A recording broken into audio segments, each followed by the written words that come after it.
샬롬, 반갑습니다. 우리 사랑하는 성도님들, 오늘 아침 하나님의 말씀을 통해 크신 은혜가 있기를 바랍니다. 주신 말씀은 욥기 5장 1절부터 16절 말씀입니다. 너는 부르짖어보라. 내게 응답할 자가 있겠느냐? 거룩한 자 중에 내가 누구에게로 향하겠느냐? 분노가 미련한 자를 죽이고 시기가 어리석은 자를 멸하느니라. 내가 미련한 자가 뿌리 내리는 것을 보고 그의 집을 당장에 저주하였노라. 그의 자식들은 구원에서 멀고 성문에서 억눌리나 구하는 자가 없으며 그가 추수한 것은 줄인 자가 먹되 덫에 걸린 것도 빼앗으며 올무가 그의 재산을 향하여 입을 벌리느니라. 재난은 티끌에서 일어나는 것이 아니며 고생은 흙에서 나는 것이 아니니라. 사람은 고생을 위하여 났으니 불꽃이 위로 날아가는 것 같으니라. 나라면 하나님을 찾겠고 내 일을 하나님께 의탁하리라. 하나님은 헤아릴 수 없이 큰 일을 행하시며 기이한 일을 셀 수 없이 행하시나니 비를 땅에 내리시고 물을 밭에 보내시며 낮은 자를 높이 드시고 애곡하는 자를 일으키사 구원에 이르게 하시느니라. 하나님은 교활한 자의 계교를 꺾으사 그들의 손이 성공하지 못하게 하시며 지혜로운 자가 자기의 계략에 빠지게 하시며 강교한 자의 계략을 무너뜨리심으로 그들은 낮에도 어둠을 만나고 대낮에도 더듬기를 밤과 같이 하느니라. 하나님은 가난한 자를 강한 자의 칼과 그 입에서 또한 그들의 손에서 구출하여 주시나니 그러므로 가난한 자가 희망이 있고 악행이 스스로 입을 다무느니라. 아멘. 욥에게는 세 친구가 있습니다. 그 중에 엘리바스가 오늘 욥에게 오죠. 욥에게 와서 욥이 지금 당하고 있는 그 말할 수 없는 고난을 두고 고난을 향해서 욥에게 충고를 하고 있습니다. 세 친구의 그 이름은 다 뜻이 있습니다. 엘리바스는 경험이다 이런 뜻이고, 빌닷은 전통, 소발은 율법, 규율 이런 뜻이 있습니다. 오늘 찾아온 엘리바스는 경험이란 뜻이죠. 자신의 경험을 기초로 욥의 고난을 해석해 나가고 있는 것입니다. 엘리바스는 전장인 4장에서는 그렇게 노골적으로까지 드러내지는 않지만 이제 5장에서는 욥이라고 딱 지칭하는 것은 아니지만 이 5장에 오면 이제 노골적으로 이 모든 고난의 이유가 욥 너 자신의 어떤 죄 때문이다 이렇게 충고하고 있습니다. 엘리바스가 오늘 본문에서 하는 충고의 맥락은 이것입니다. 내가 많은 경험으로 아는데 사람은 다 자기가 지은 그 죄 때문에 저주를 받고 고난을 받더라. 자식들까지도 그 저주를 받더라. 이런 것입니다. 그러니 욥 너는 회개하고 하나님을 의탁하라 이렇게 충고하고 있습니다. 3절에 보면 경험을 기초로 충고하는 그 엘리바스의 모습이 잘 나타나 있습니다. 내가 미련한 자가 뿌리 내리는 것을 보고 그의 집을 당장에 저주하였노라. 이 말씀이 무슨 뜻이냐면 욥이 이렇게 말하는 거죠. 내가 경험으로 볼 때 이런 일이 있었는데 무슨 일이냐 하면은 미련하고 악한 자가 있었는데 그가 나무가 뿌리를 내리듯이 그렇게 번성하다가 그의 집이 어느 날 갑자기 저주를 받고 뿌리 뽑히는 것을 봤다라는 것이죠. 그래서 나도 그 집을 함께 저주했다 이런 뜻입니다. 그러니 욥 너도 지금 당하는 그 고난이 너의 죄로 인한 고난일 거야 라는 것을 은근히 그러나 노골적으로 충고하고 있습니다. 그렇다면 엘리바스는 욥도 그렇게 저주할 수 있다라는 함의가 깔려 있는 것이죠. 이 욥기를 복음적으로 잘 읽기 위해서는 무엇보다도 복음을 바르게 알고 있어야 합니다. 바른 복음 위에서 이 바른 세계관이 나오는 것이죠. 먼저는 모든 사람은 범죄했고 하나님의 영광에서 멀어지게 되었습니다. 재앙이 오고 나쁜 일들이 오는 것은 인간의 범죄함 때문입니다. 그 사람 자신의 범죄함 때문일 수도 있지만 근본적으로는 모든 사람이 첫사람 아담의 범죄함의 그 유전을 물려받고 태어납니다. 죄의 삭은 사망이기 때문에 모든 인간은 범죄함으로 태어나는 것으로 인하여 재앙과 그 죽음을 고난을 마땅히 받아야 하는 그런 상태로 태어납니다. 그러나 감사하게도 하나님께서는 일반 은총과 또 특별 은총을 통해서 각 사람에게 임해야 할 마땅한 그 재앙을 늦추시고 또 다스리셔서 각 사람이 돌이켜 복음을 받아들이고 영생을 얻도록 하고 계신 것입니다. 인간이 고난을 당하지만 이러한 은총이 없다면 인간이 당했어야 할 그리고 당하고 있을 그 고난은 지금과는 비교가 되지도 않을 참혹한 것이었어야 되겠죠. 누구도 자랑할 수 있는 것이 아닙니다. 지금의 그 위치를 말이죠.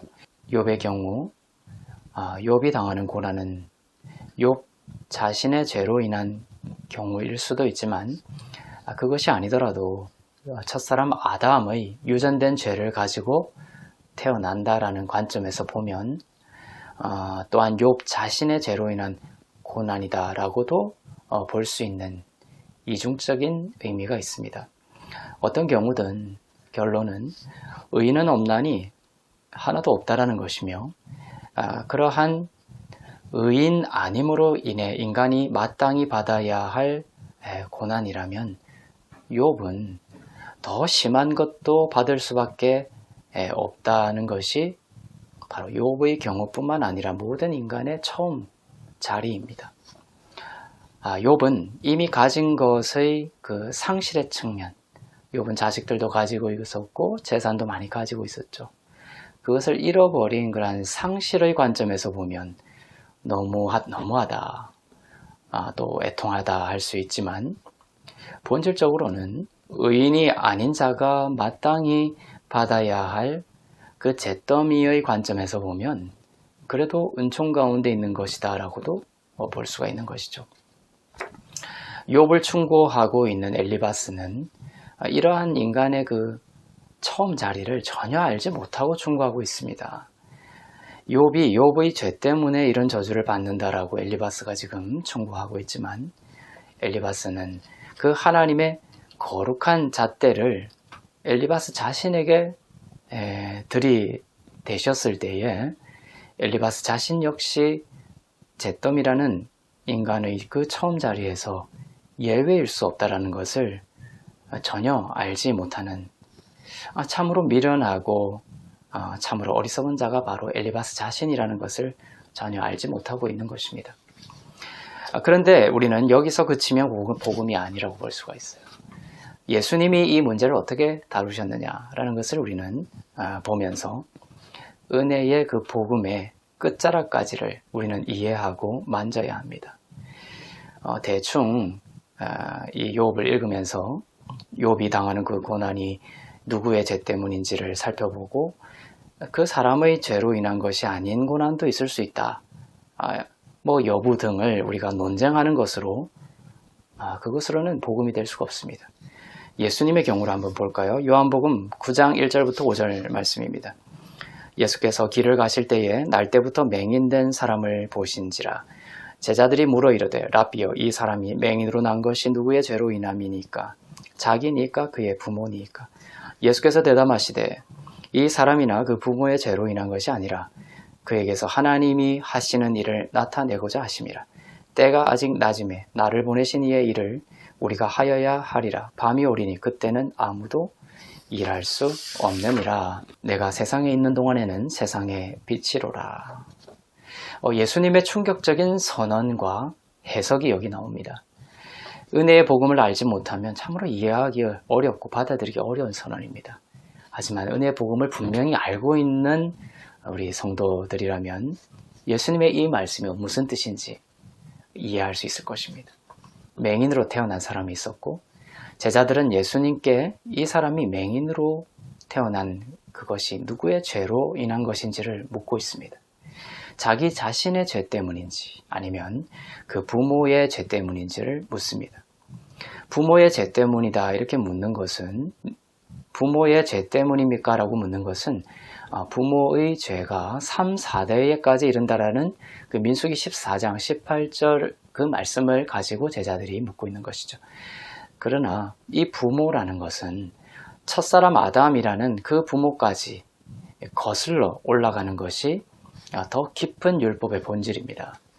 그런 의미에서 이 제자들의 질문은 신학적으로 이러한 질문으로 확장성을 갖게 됩니다. 어떤 질문으로 되냐면, 즉, 이 사람이 맹인이 된 것은 자기 자신의 죄 때문입니까? 아니면은 유전된 죄 때문입니까? 첫사람 아담으로부터 내려오는 그 유전된 죄 때문입니까? 거기서 빠져나갈 사람이 없죠. 그런데 주님은 엄청난 말씀으로 대답하십니다. 즉, 이 사람의 죄로 인한 것도 아니고 부모의 죄로 인한 것도 아니라는 것입니다. 그에게서 하나님이 하시는 일을 나타내고자 하심이라 이렇게 대답하십니다. 이 말씀은 이 맹인이 비록 모든 사람이 그러한 것처럼 죄 가운데 출생하였지만 내가 그리스도 안에서 이 맹인을 정죄하지 않고 그 죄를 사하신다라는 것을 선언하시는 말씀입니다. 그리고 하나님이 하시는 일은 바로 예수님을 믿게 하는 것이죠. 예수님은 우리의 죄가, 우리의 과거가 어떠한 것이었더라도 사람은 그것이 어떤 죄였는지를 깊이 파고들고 파헤치고 그것을 분석하면 해결이 될 것이다. 근본적으로 해결이 될 것이다 라고 생각하지만 예수님의 방식은 그 죄가 어떠한 것이었든지 지금 나는 그 죄를 용서한다. 나를 믿는 자는 그 모든 죄를 없다고 예수님께서 보심을 선언하시는 것이며 그 죄사함과 의롭게 하심을 우리가 믿을 때에 이 맹인이 보지 못함에서 풀려나듯이 믿는 자들은 어둠에서 풀려나고 고난에서 걸어나오고 질병에서 치유함을 받게 될 것이라는 생명의 말씀입니다. 엘리바스도 또 욥도 동일하게 필요한 믿음이 바로 이것입니다. 인간은 고난에 몰두하지만 예수님은 지금 고난보다 크신 세상에 비치신 예수 그리스도의 구원을 우리들이 바라보기를 원하십니다. 의인은 없나니 하나도 없는 우리들이지만 예수 그리스도의 십자가가 우리의 모든 죄를 깨끗하게 사하셨음을 믿는 것이 바로 고난 중에 처한 인간에게 필요한 생명의 길입니다. 고난 중에 있는 자가 있습니까? 예수님이 여러분 가운데 하나님의 큰 일을 나타내실 것입니다. 예수 그리스도를 믿고 그 복음 안에서 하나님의 구원을 보는 삶이 되시기를 주님의 이름으로 축원합니다. 기도하겠습니다. 사랑의 하나님 아버지, 고난 속에서 더욱 빛되신 주님을 보기를 원합니다. 하나님의 큰 일을 나타내시옵소서. 우리의 죄를 도말하시고 의롭다 하시는 그리스도를 바라볼 때에 어떤 고난일지라도 하나님의 구원이 임하실 줄로 믿습니다. 감사드리며 살기신 우리 주 예수 그리스도의 이름으로 기도하옵나이다. 아멘.